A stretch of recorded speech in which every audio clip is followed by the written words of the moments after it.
Hey, my name is PolishLynx and welcome to another episode of Driftwood, a visual novel, and to be precise, it's the third episode, so yeah, and we are supposed to basically check how the dorm looks, how the school looks, and so on. So yeah, here we are. We pull into the rotary driveway of the school's campus, and at first glance, it looks like an old folks home that something designed for a high school. The front entrance itself is less remarkable looking than I had expected. It's an old worn down building, probably constructed in the 90s. The only thing modern is a huge array of solar panels set up on the roof. Well, I see maybe a fragment that's what might be a solar panel behind the leaves. I was expecting something a little more distinguishable from the rest of the buildings I've seen around the island, which all seem to be cedar singled salt boxes. I can't lie that I'm a little disappointed at how poor the place looks on the outside.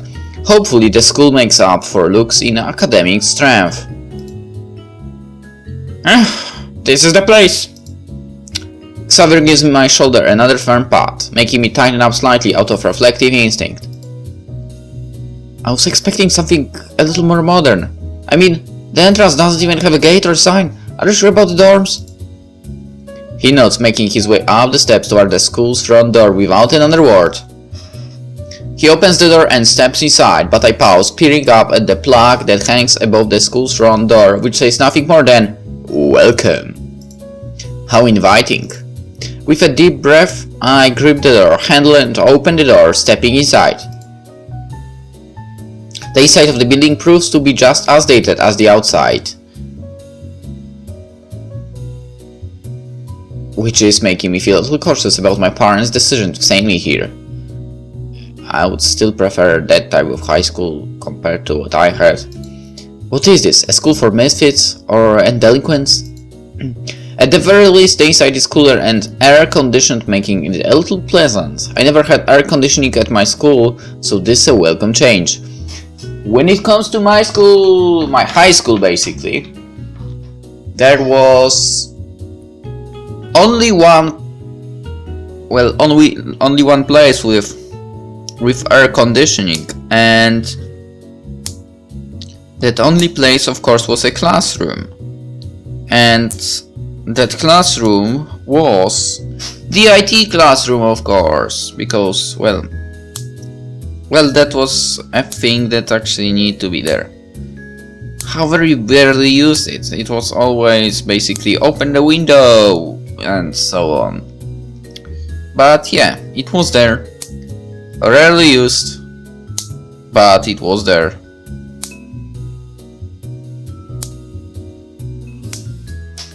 Maybe the director also had it? No, that's not what you call this position. Well, never mind what I just said. Maybe teacher's office. Oh yeah, teachers might have their conditioning as well. I'm not sure because I've been there like once. maybe twice. I don't know. What's the point of going there, by the way, right? Hello, anyone around? Xavier stands at the front desks of the school, waiting for someone to show up to speak with about my enrollment. My eyes are free to wander over the vastness of the school's structure. From the outside it looked a lot smaller, but it turns out it was just a viewing point.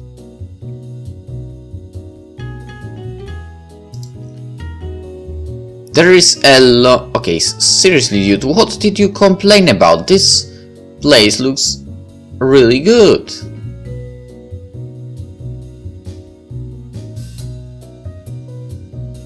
I mean, I like how it looks, to be honest. There's a long, seemingly endless hall which splits off into different hallways, sections and rooms.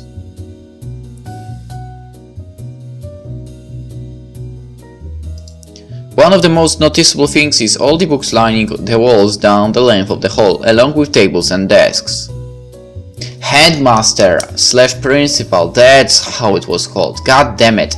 Yeah, not the director, headmaster.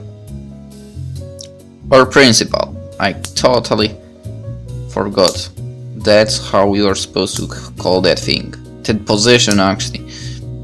So yeah, I've been there once, and the reason was to actually get my results of the Matura exams, which are like the last exam you make, you take in Poland in high school to, well, basically graduate. And the results of these exams are taken to be, to be accepted to the college and so on, blah blah blah blah. Whatever. I think it's safe to assume that there isn't really a library and this is their substitute. This place keeps getting dumpier and dumpier. I like it. Oh, hello! A feminine voice rings out from Xavier's direction and I turn my head back towards the front desk to see a woman addressing my uncle. Hello! She's tall, somewhat curvy, and neatly dressed. I'm Elizabeth. How can I help you two? I can tell her looks catch Xavier's attention when he replies in a gentlemanly tone. Good day, Miss Elizabeth. I'm Xavier, and this is my nephew Marcus. We are here to inquire about him enrolling at the school. The woman pays no heed to Xavier's manners and smiles at the both of us, her attention directed towards me. Are you looking for a tour, or are you checking in? We're checking in, and I have already been accepted. Wonderful. Your full name? Marcus Fake. A strapping young man ready to learn he's never learned before. Okay, Xavier, please go out. Go out of here. I will deal with everything myself. Xavier thrusts his arm to the side, as if exerting his strength or my will to power to learn. I can't really tell which. She pays him no attention again and turns to go about clicking through a computer system at the front desk. After a moment, she finds my records. Marcus. She hesitates and looks back down towards the computer, not knowing how to correctly pronounce my last name. Marcus Fake, kind of like a ficus plant. Really? To be honest, I'm also not sure how to say that name of his. So Fake? Fake. The woman smirks, seemingly entertained by my name. I'll get your dorm room key, be right back. She disappears in the back room and I turn my attention back towards Xavier, who seems discouraged by the woman's lack of interest in him. And I'm surprised. Come on, man. You are balding. You know, she's too young for you anyways. What? I wasn't insinuating anything. I'm not sure what's more remarkable, the fact that Xavier is so cheesy in his antics, or the fact that he thought I wouldn't recognize his feeble attempt at flirting.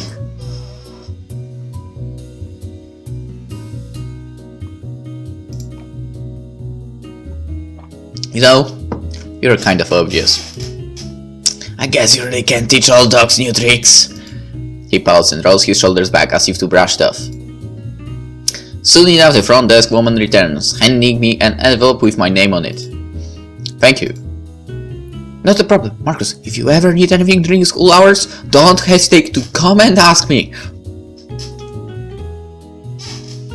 I think I will visit this place very often.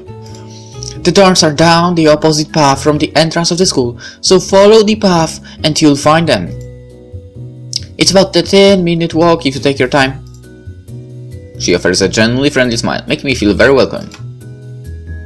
I'd join you, but my assistance is needed elsewhere right this second, so feel free to let yourself in. Thank you. I appreciate it.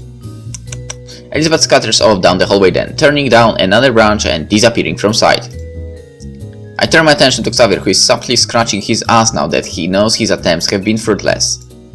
You're a hopeless man. You really are hopeless. Scoffing at Xavier makes him self-conscious and he returns to putting on the charade of being a gentleman, fixing the collar of his shirt and jacket. Stepping outside reminds me how cool it is in the building compared to late summer heat that continues to beat heavily down from the sky. To my relief, gentle breeze rolls around the school's grounds, taking a good deal of the skin-tingling heat away for a short time.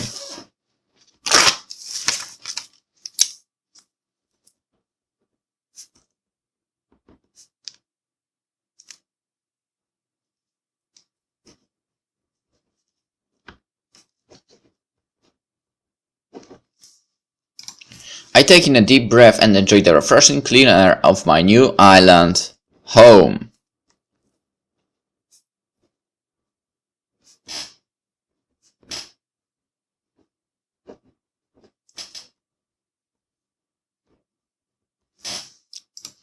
Compared to the smoke of the city and the always roaring sound of cars and trucks, this place seems promising for a place to study and concentrate. And sorry for a little bit of breaks with talking, but the ideas for the title appear, so I am writing this down. The idea for the title of the episode, of course. Alright, the clean air, quiet locations, and seemingly friendly people. I'm not sure what else I could ask for. Aside from maybe a higher tech school. You have nothing to complain about this, man. There is nothing to complain, seriously. Xavier bumps into my pal's body, pushing me forward as he opens the door. He gives my arm another pounce once he's outside. It's cold here, ain't it? It was nice. So, how about we get your stuff and set you up? Sounds like a plan.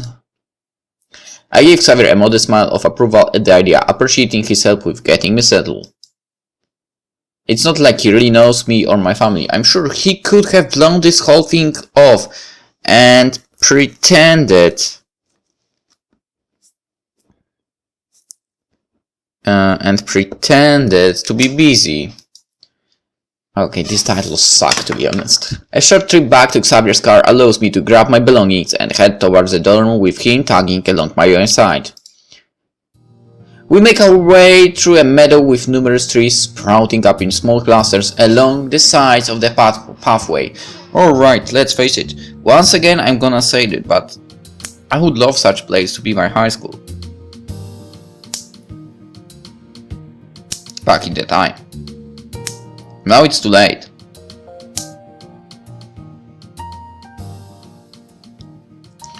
I mean, you have a lot of greenery as well, which is awesome. In my school, it wasn't even allowed to go outside, which was annoying as hell. It doesn't mean it stopped us from going outside from time to time. The path continues on until two pillars of stone, along with a large wall that trails off into the woods, become visible, the trail continuing on behind it into forest. Seems like some sort of gate. Maybe they put more effort into the aesthetics of the dorms. Dormitories. Okay, we pass through the gate and make our way into the patch of woods. A sign directing us along the path. Dormitories. Well, looks like this is the right way. It's a bit of a walk, I'd say. Make sure you wake up early to be on time for classes. I glance back at Xavier, who is now a few feet behind me, seeming to struggle with keeping up. Poor guy's out of shape. Eventually, the forest path opens up into another open field, and we see the outline of two large buildings. They appear more alluring and contemporary, making up for the main school building's shabby appearance. As we get closer to the building, we spot a counterpiece between the two buildings, a large fountain that is surrounded by vibrant and lush plants. I smile at the new atmosphere and scan side to side, spotting a small sign that hangs over the male dorm and another over the female dorm. Males on the right, females on the left. Interesting, the dorms are so close together that I can't imagine it'd be possible to keep the students from hanging out with one another in each other's buildings, or in each other's rooms, which of course could lead to trouble. Well, if you get a girlfriend, she's right next door, he remarked, seeming to have been thinking along the same lines. Right, kinda weird. Even if you get a boyfriend, he'd be right next door. He chuckles loudly, as if his joke was funny. Heh. I make my way towards the male dorms, heaving my luggage up the steps before opening the door and pushing inside. As we enter the dorms, I feel even more relief at the sight of the inside of the building. It's almost the same styling and atmosphere of the entrance to a high-class hotel, air-conditioned and with a fresh pleasant smell to go along with the modern architecture. Wait. Okay, so we have this table, football table. I have no idea how it's actually called in English properly. Yeah. Seems nice. Seems really nice. You know, I haven't been able to actually be in dorms, but when it comes to my college that I graduated from, the dorms, I've been to the dorms like twice when I had to work in a group project, and my god, it was terrible. Really. It was simply ridiculous to live there for me, in my opinion. I bet that if I had to move to study somewhere else, I would rather rent myself some apartment instead of going to a dorm. I think that would be a better idea. But back to the game. Overall, it's just a very common place for all the students to use and hang out in. Woza, look at this place, what'd I tell ya? Yeah, well, this is nice. What's your room number? I glanced down at the envelope in my still recovering hand and arm, the other grasping at the straps of my belongings, yanking them closer to my shoulder. And the envelope I see the number 117. So 117. Taking a look around the entry hall of the dorms, I find a small plaque which labels where each section of the dorm is located. 117. My room is upstairs, on the left side of the building, facing the garden area and the female dorm. Yeah! Xavier and I hoist my things up once more and walk up the stairs, following the directions on the wall plaques until we are standing outside my door. My hallway looks a little unused, and I feel like this part of the dorm might not have many residents. Nothing to complain about. Clink. The sound comes from the room across the hallway from me, and I notice that the door is slightly ajar. I'm tempted to greet my new neighbor, but that might be a little intrusive.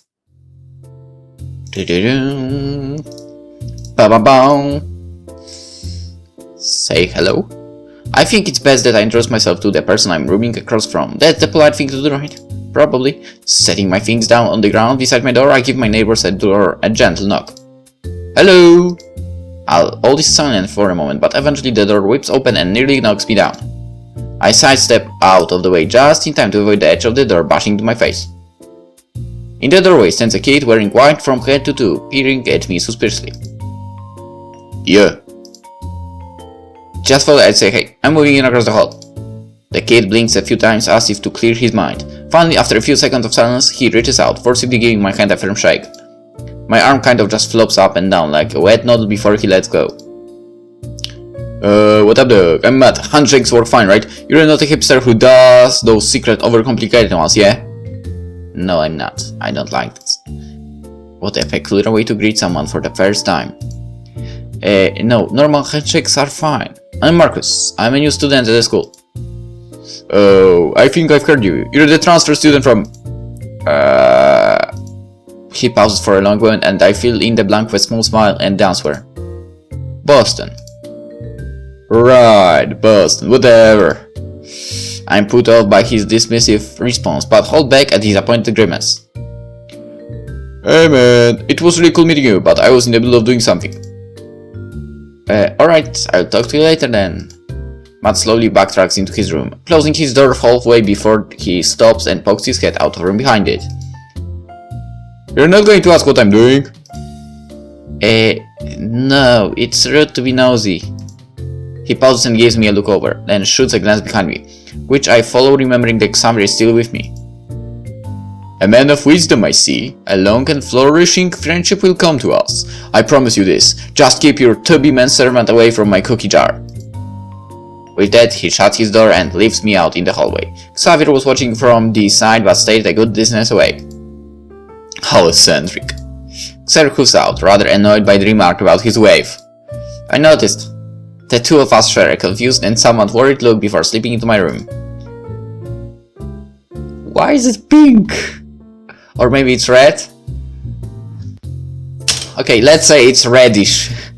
My room has all the amenities I could possibly need. A fridge, cupboards, a sink and cooking area, 2 tables and an office chair and the bathroom with a shower. Can I move in there? Aside from that, the room is bare. The only other things that stand out are the large desk that sits in the middle of the room, near my bed, and a poster hanging from the wall. The last person who lived here must have left it by accident. No, seriously, can I move in there? I'm even willing to go to high school once again.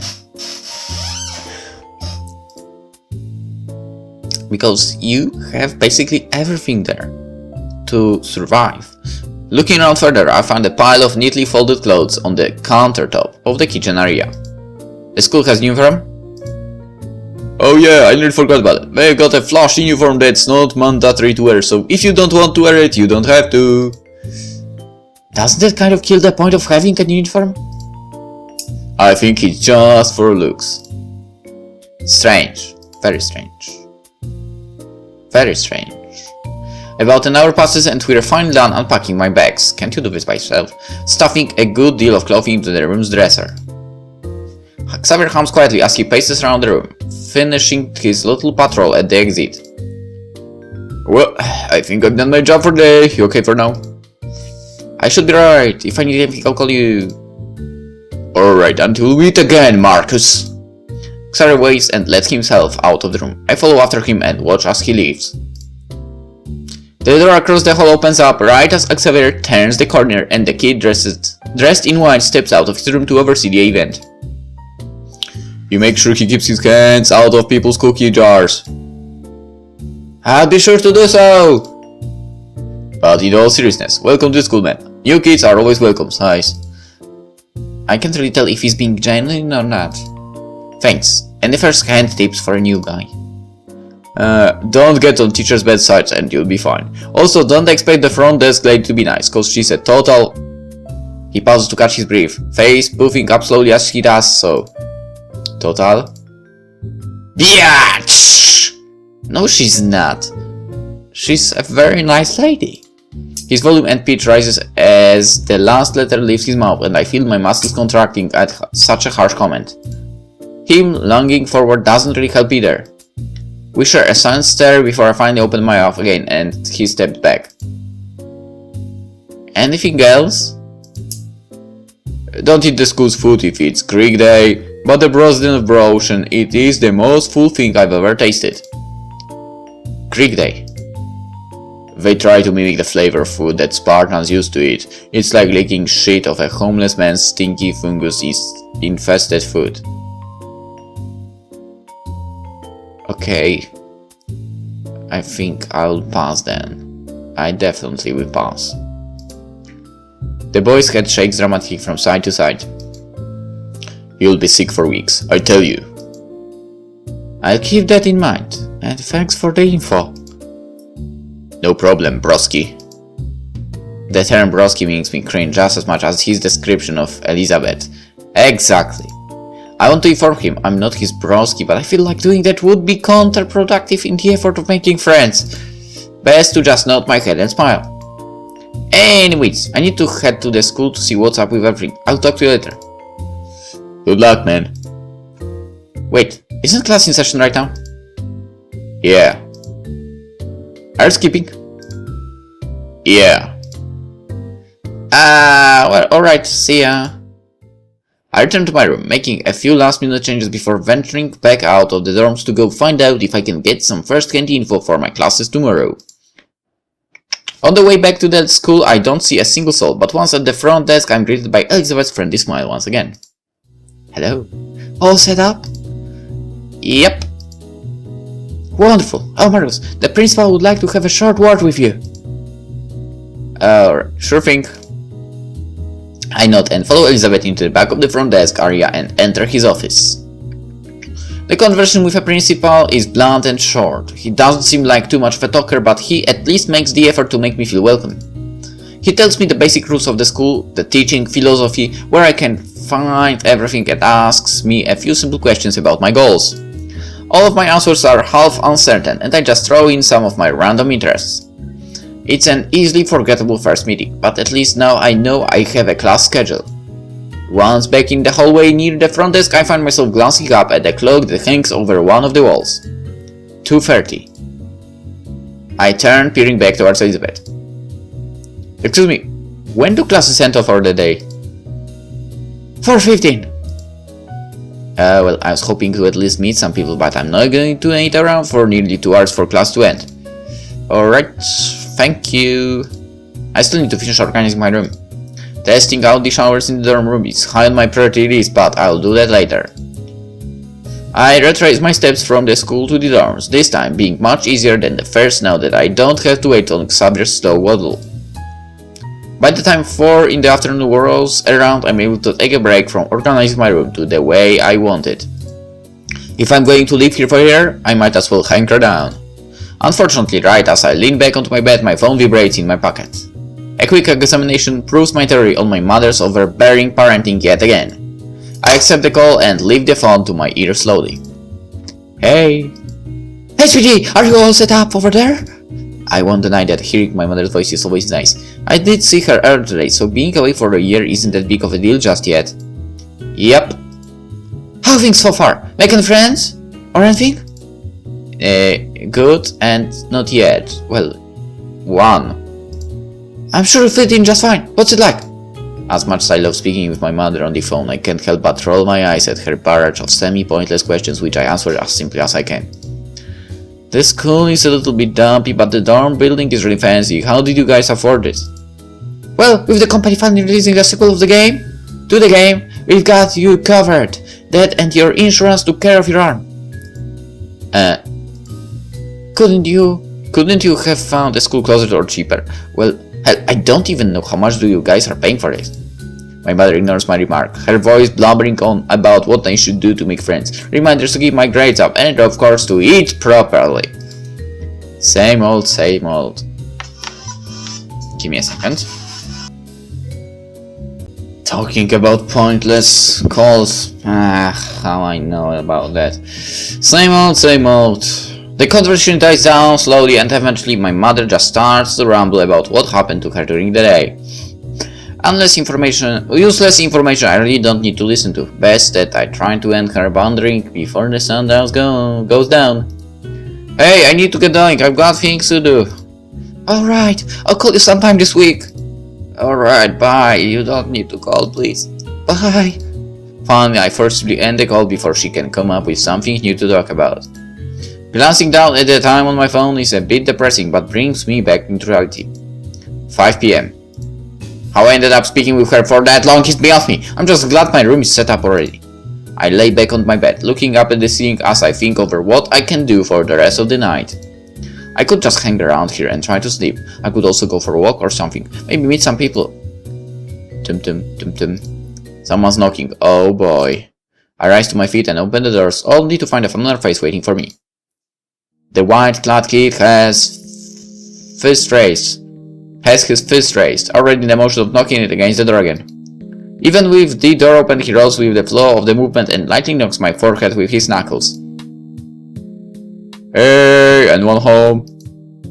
I blink, neutrally used to being knocked on. Hey, what's up? Not much, my clothes are out. I told a bunch of people you were here. Hey, thank you, I think. No biggie, they're all waiting downstairs. I give Matt a very dull look. I'm not really sure I enjoy people setting meetings up without my knowing. Oh, okay, Let's go, like right now! Jesus Christ, stop doing that! Matt grabs my arm and tugs me down the hall, nearly dragging me down the stairs and to the kitchen area. At the center of the room are two guys sitting at a table eating from a bag of chips and drinking soda. Matt leads me over to them, standing me at one end of the table before clearing his throat. Marcus, this is Elric. He points toward the kid with scruffy blonde hair and a baggy jacket wrapped around his frame. Yeah. And this is Jay. Matt gestures towards the darker-skinned kid who is wearing a thick brimmed hat turned slightly sideways. Not like completely sideways. Sup? I nod in greeting. Hey? He's the new kid I was talking about. The two guys look at one another as if silently discussing something for a moment before looking back towards Matt and myself. After a few seconds, Elric pats the table, gesturing for me to sit as he offers a friendly smile. How's it going? I take the session and sit myself down at the table. I'm doing alright, but surprised by how nice the dorms are here. Yeah, they are pretty swag. You from the island or? Boston, spending senior year down here. Oh, how come? Boston's got some good schools, don't it? The question seems passive-aggressive, but the expression on Eric's face makes it clear he didn't intend it that way. I'm actually down here because my parents are nut jobs. They were worried Boston was going to become a war zone or something. G raises his eyebrow at his and leans forward to join the conversation, having been silent for beforehand. She's kind of fucked up right now. I've heard about a lot of crime going down. Jake has a deeper set voice and sounds a little more serious in Eric's exaggerated, outgoing tone. Yeah, so I'm here to avoid that. Anyways, how's the school here? It's good, nothing to really complain about. Homework can get a little bit rough. Teachers are decent, classes are long. I turn to Matt, wondering about Sylvania. Pizza day! Heh? Pizza day. Pizza day, my nigga! What? G audibly growls at Matt's vocabulary, more annoyed than offended it seems. I can't understand him. Eric and Matt just grin at one another before Eric points at me in a half-assed manner, barely lifting his arm. So, you're from Dorchester, huh? Eric says this with the accent that some Eastern Massachusetts residents have, and I furrow my brow, shaking my head. No, I don't have an accent. Eric laughs quietly and shakes his head. Was just playing. G shifts away and eventually stands, waving goodbye as he turns to the doorway Matt and I had come through. I got some homework to finish up. Nice meeting ya, Marcus. Yeah, you too. Eric leans back in his seat, watching as his friend leaves. After a second or so, he yawns. His dreary gaze falls back in my direction. Sorry, he's a bit shy. Yeah, all good. So, you're a senior, right? Yeah, you? Same, Matt and Jay too. Matt gives Eric and me a note of approval. Yep. Second year's the charm. God damn it! What now? No. God. Second year? Failed last year. Oh, I see. I'm not entirely surprised by this. Matt doesn't seem entirely book smart or street smart. The three of us lose momentum as to what to talk about, so I sit up and take a look around the dorm. Gonna take a walk. Still haven't seen everything. Alright. It's best to know my surroundings. If I'll be using them for everyday life, eating, washing, clothes, relaxing, all the like. A short trip around the first floor reveals a laundry room filled with dryers and washing machines. The dining area has a built-in kitchen area if people want to comparatively cook. A small lunchroom has a large TV. Okay, that's nice. And a furniture to sit on. I also notice a few gaming consoles that are probably owned by students. Nice. I move back into the dining area, feeling a bit more impressed by the whole thing. Eric and Matt have been sitting and talking, and they turn their attention back to me when I turn. Nice, huh? Yeah, it's nice. A lot of stuff lying around here is other people's. We kind of just share everything down here for... Pretty useful if you're poor and don't have money to buy the shit yourself. Eric snickers himself and glances at Matt, who just scoffs towards the blonde-haired kid. You can't be poor. Eric doesn't answer the question, but simply redirects his attention towards me. So, what you're into? That's a bit of a vague question. You don't have to receipt me a book, just give me some keywords, man. Alright, well, I like video games just as much as anyone else. History, foreign stuff, I don't know. Well, me and Jay will have to school young games sometime. Then, Eric sits up and scratches the side of his head, fingers prying under his bandana. Jay's right for... I got shit to do too. Was good talking to you, man. You should be in some of my classes since we're both seniors, so I'll probably see you tomorrow.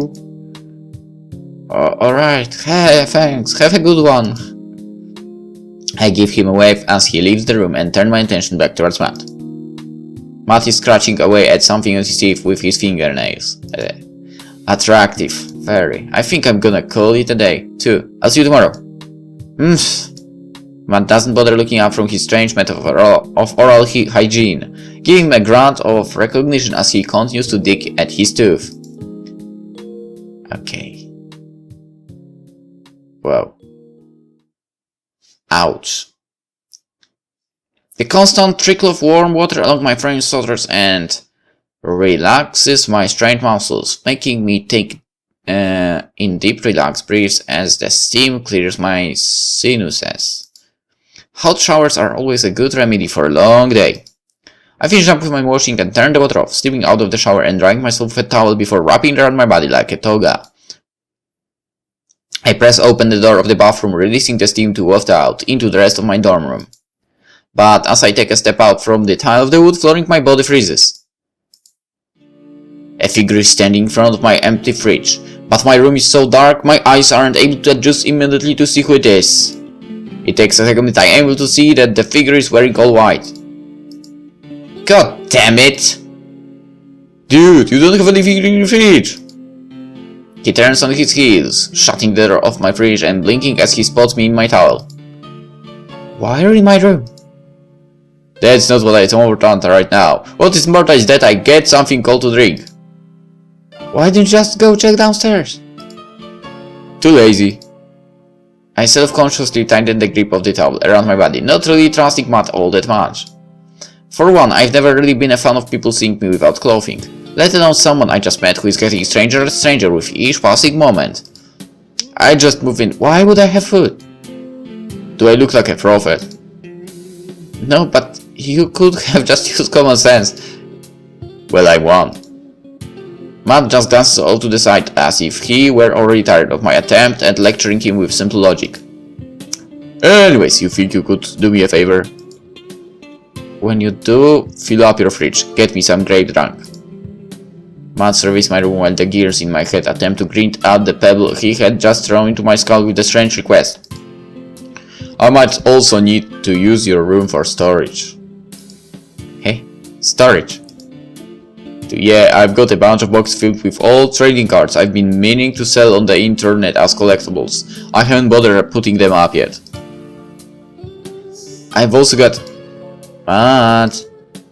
Yeah, what's good, brusky? He glances towards me with a bright smile, ignoring the fact that I'm half naked. Could you get out of my room so I can change? Matt's expression immediately reshapes and he scolds. Disgusted at the rudeness of such request. All you had to do was ask, G. Don't have to freak out at me. New kids always think they own the place or something. Matt passes by me, opening my door and walking back into his own room, leaving me with at least a little privacy. What a weirdo. Yeah, he is. I heard that! His yelling makes me flinch and I slam my door shut as fast as I can, taking in a brief breath as if I were in danger from his barging in to my room again. Once I'm certainly safe, I slip into a more comfortable sleeping outfit, baggy PJs, and a loose-fitting shirt. I feel tired from the long day of traveling and meeting new people, so I scroll under the sheets of my freshly made bed. Luckily, the sandwich I had for lunch was enough to keep me going for the day, so I'm not hungry to the extent that it will keep me up. Although nervousness about the coming day is enough to keep my eyes open for a while. I shuffle about on the new mattress, letting my mind wander to the possibilities. The teachers, the other students I haven't met, my parents. I really have no clue how everything is going to turn out. I just hope it turns out well. All I know is that Eric and J seem rather laid back and cool, and well, Matt is, to put it mildly, without a doubt insensitive of people's personal space. Forcing my eyes shut and rolling on my side lets me fade out of reality, and at least for a short time. At least for this episode. So yeah, we will begin the new day in the next episode that will come tomorrow. So for now, I hope you enjoyed it, and see you in the next one. Bye bye.